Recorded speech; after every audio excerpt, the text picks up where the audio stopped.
দর্শক, আমার হাতে একটি পেঁপের শুকনো পাতা দেখতে পাচ্ছেন। এই পেঁপের শুকনো পাতা নিয়ে আজকে আপনাদের একটি চমকপ্রদ তথ্য জানাবো।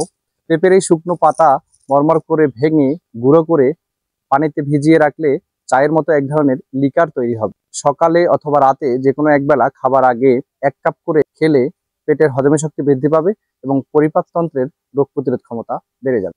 এছাড়াও এটি উচ্চ রক্তচাপ নিয়ন্ত্রণ করে, অ্যান্টি ডায়াবেটিক হিসেবে কাজ করে এবং অ্যান্টি ক্যান্সার উপাদান থাকায় এটি ক্যান্সার প্রতিরোধী হিসেবেও কাজ করে। পেঁপের শুকনো পাতায় এসিটোজেনিন নামে এক ধরনের যৌগ উপাদান থাকে, যেগুলো শরীরে উৎপাদিত ক্যান্সার কোষগুলোকে ধ্বংস করে দেয়, যেমন ফুসফুস ক্যান্সার, লিভার ক্যান্সার, স্তন ক্যান্সার।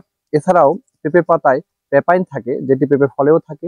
এই পেঁপে পাতার পেপাইন হজমে সাহায্য করে এবং হজম শক্তি বৃদ্ধি করে। পেঁপের পাতা উপাদান কার্পেইন আছে, যেগুলো খুশকি দূর করে এবং চুল পড়া বন্ধ করে। পেঁপের এই শুকনো পাতার ভেজানো পানি খেলে এই ধরনের রোগগুলো থেকে মুক্তি পেতে পারেন। তবে অবশ্যই খাওয়ার আগে সতর্কতা অবলম্বন করবেন। কারো অ্যালার্জি থাকে এই ধরনের পেঁপের পাতা খাওয়া বন্ধ রাখবেন।